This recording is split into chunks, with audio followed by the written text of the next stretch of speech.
Hello, faggots.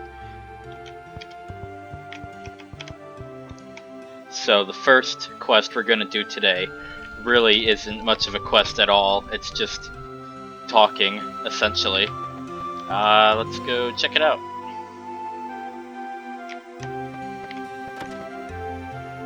We are getting our workshop.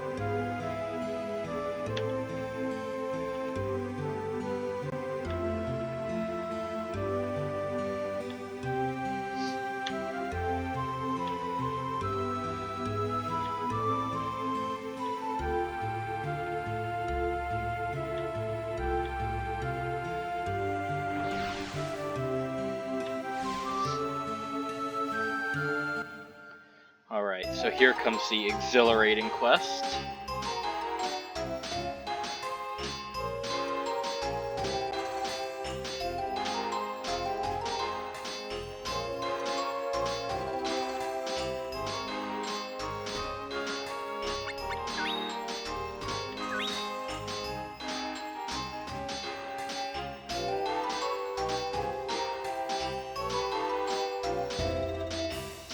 So, he won't let you stop, and continue, you'll just keep going forever.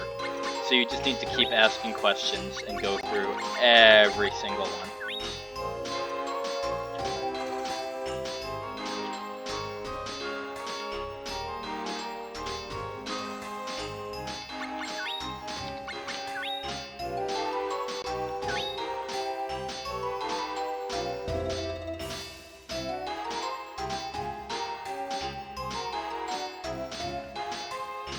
He says it'll come naturally, but honestly, the forging in this game is probably the most complicated thing I've ever seen, and it did not come naturally, and I had to look up a guide on how to do it, and even with that, it is still so needlessly complex. Once you get it though, it's pretty much a basic pattern, with you choosing different items,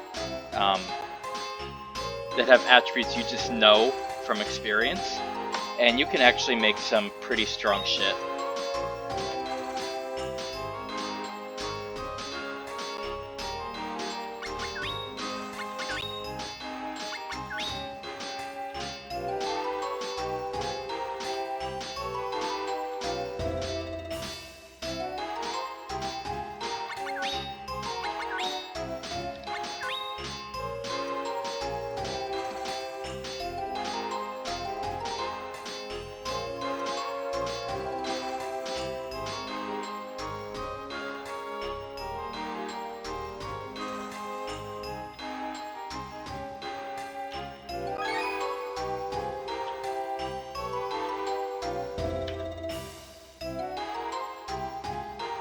Alright, and now here's where you get greedy.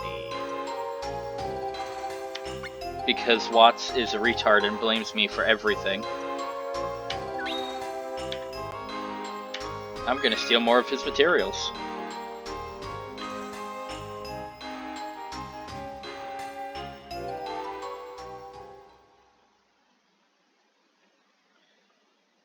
Alright, so there is that amazing quest.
Alright, so before we go on to the next quest, I'm gonna do some shit around the house first. So my pet Rabbi has leveled up a couple times, and I've been failing to do this because it's a Rabbi and they just fucking suck anyway.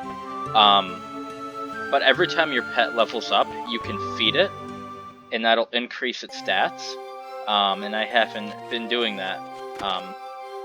So let me just do that right now.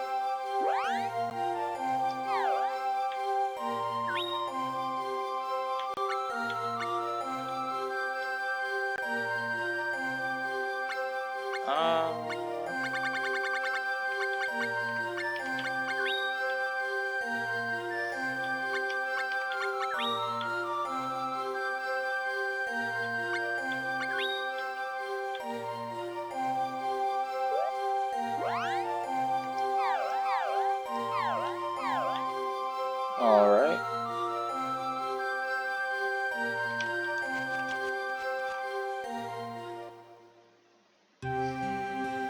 And I'm gonna go to the orchards. I should have stuff ready to pick, and then I'll plant some more seeds.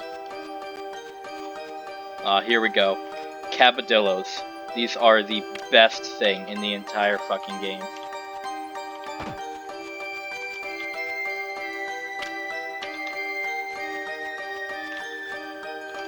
Honestly, if I could sum up the memories I have of this game in one word, it would be Cabadillo.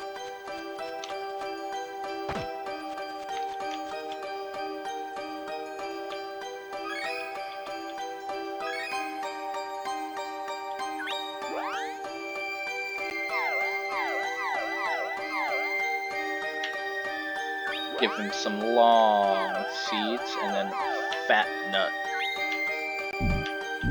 Alright.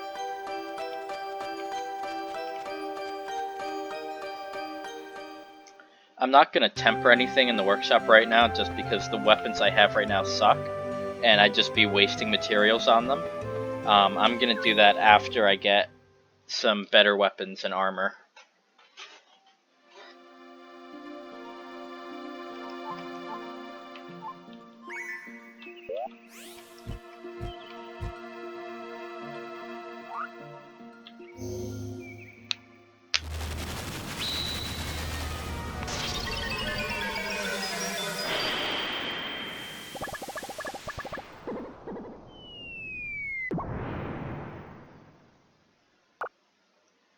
Not really sure why, but the Junkyard holds a lot of nostalgia for me. It doesn't even hold that much significance in any sort of story, but just the whole area just reminds me a lot of when I would play this game as a child.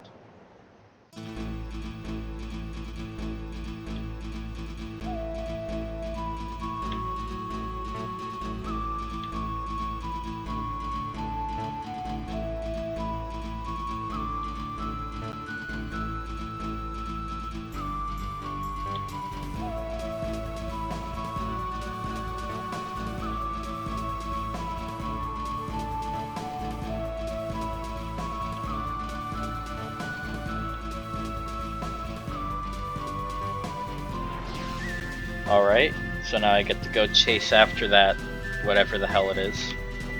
Ghost, doll, whatever. So, this is pretty much the way to get through the Junkyard, because the whole level is just a maze. And there'll be different toys, like the Jack-in-the-Box I'm talking to right now, on the edges of each path that you just need to follow. So I'm looking for a Jack-in-the-Box, bear, doll, another Jack-in-the-Box, and a rocking horse in that order. Hopefully I'll remember that and not forget.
So there's this chest here that I've never been able to figure out how to get to in all the times I've played this game. I've never figured out how to actually get this chest.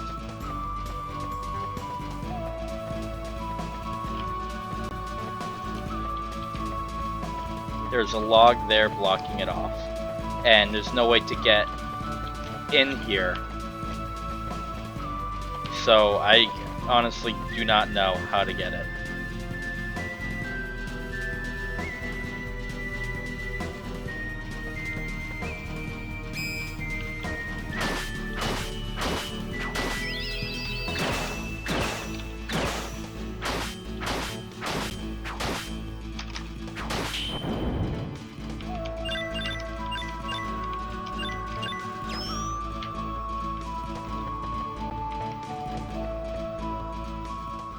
Alright, and here's the quote-unquote boss fight, if you can even call it that. It's honestly just a regular fight.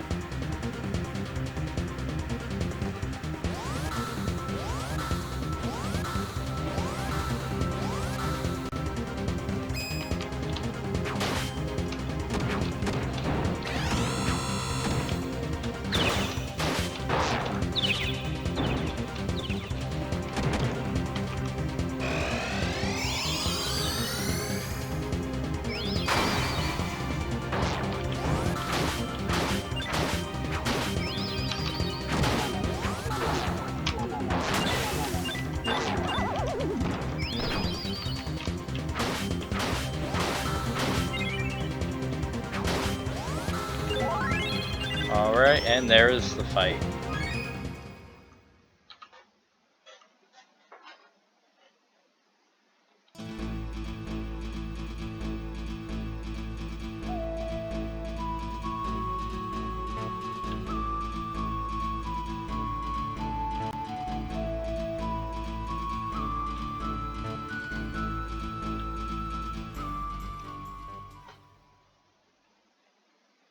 That character at the end there in blue, he honestly does not have any importance at all.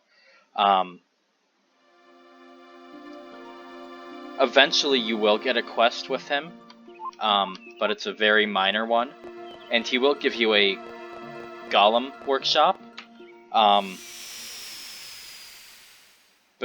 there's no need or reason to make a golem at all, unless you're doing like nightmare mode or no future, which you can't even get until you've already beaten the game once.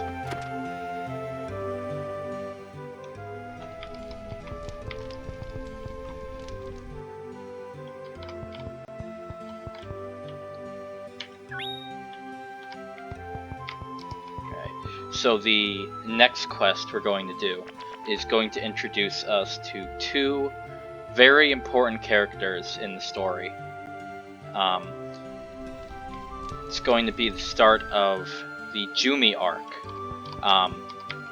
And if Jumi sounds familiar, that's because in the Gato Grottos level, the Flame of Hope, there was talk of a thief stealing a Jumi's core. Just skip it.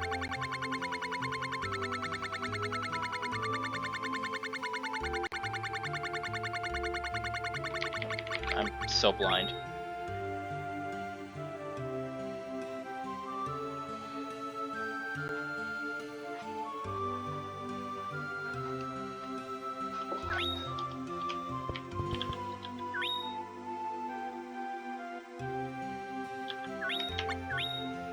So, this game has one overarching story, and it also has 3 smaller self-contained stories, and all 3 of those add up to kind of create the main story. You can beat the game after doing only one of the 3, and that's honestly what I did growing up, because I didn't know there were 3. I was like, oh, there's 1, okay, now I can go to the final level.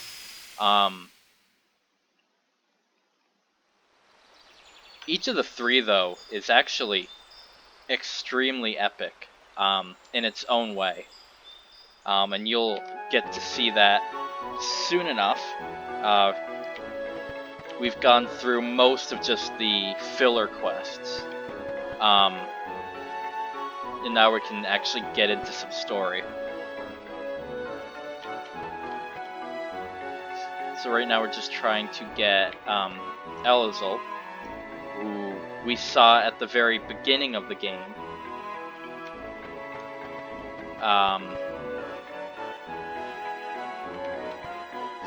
He was the one who went to the tavern, and Duel was complaining about.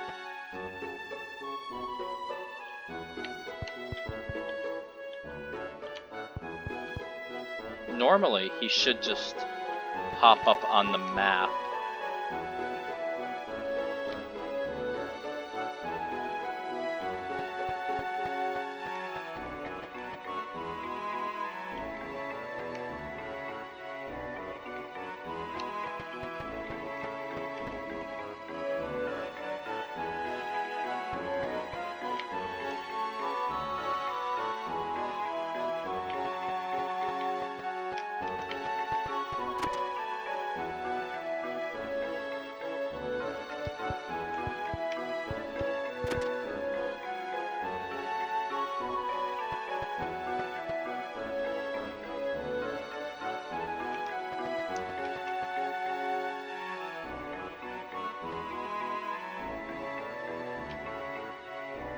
I may just need to leave and re-enter.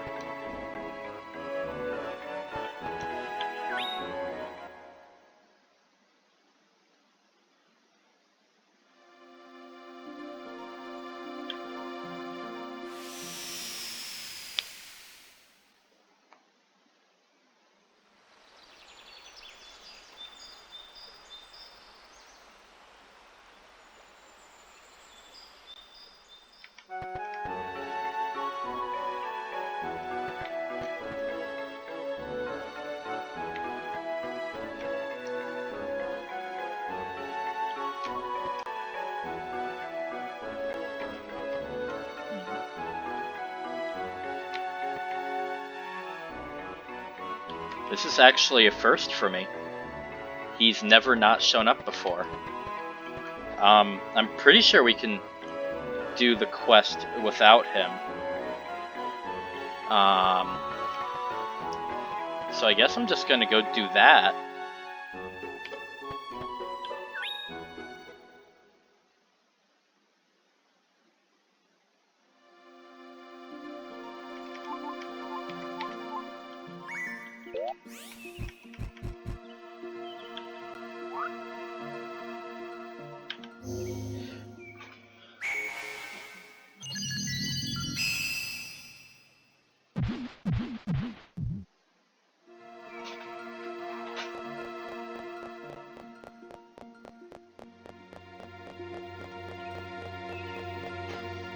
Alright, let's go and hope I can do this.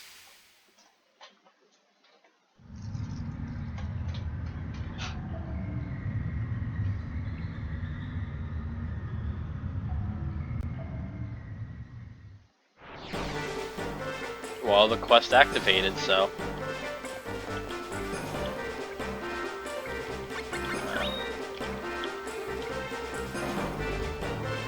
Alright.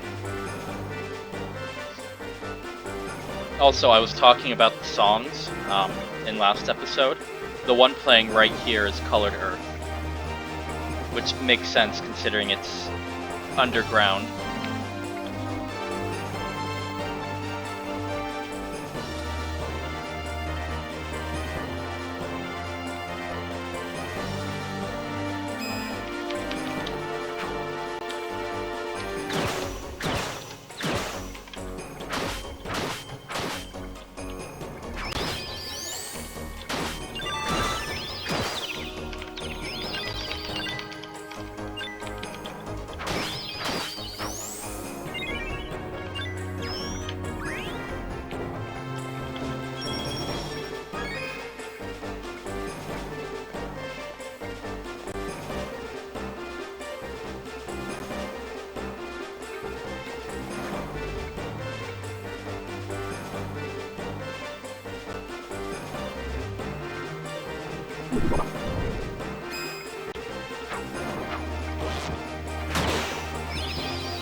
So this level actually could be the very first one I played. And if I did that, all these enemies would be a lot easier. But what this game does is, the farther away a level is from your house, the more difficult the enemies in it are. It's something I really like, because I could just speed run through this with all the enemies being extremely easy. Because it scales like that, it's actually at just the right difficulty.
Alright, boss time.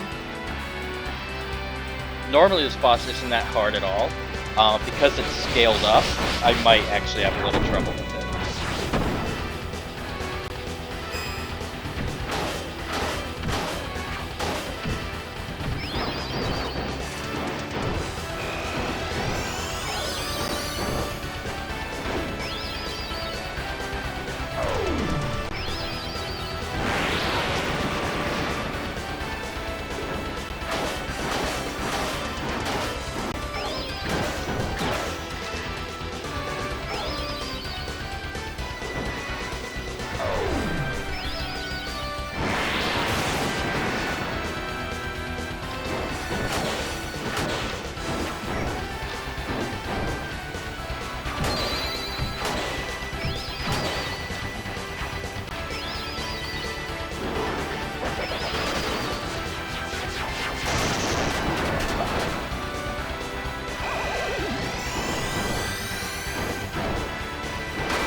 There we go.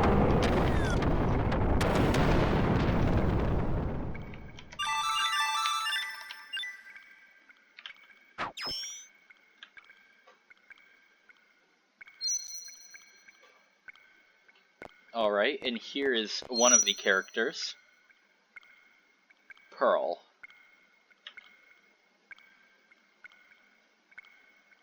And, okay, there's Elazul.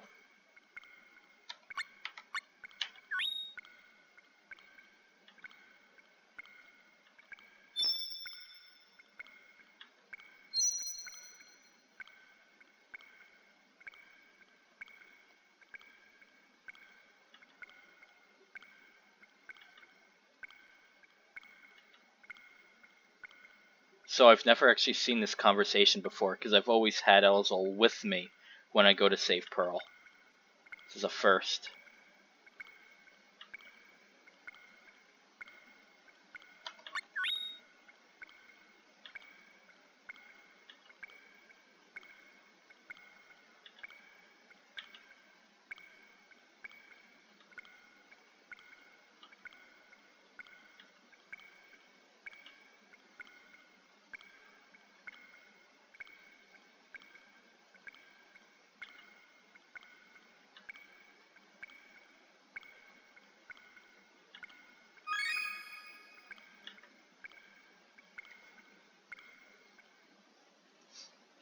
Alright. So that is the first level in the Jumi arc. It's probably one of the most emotional arcs in the game.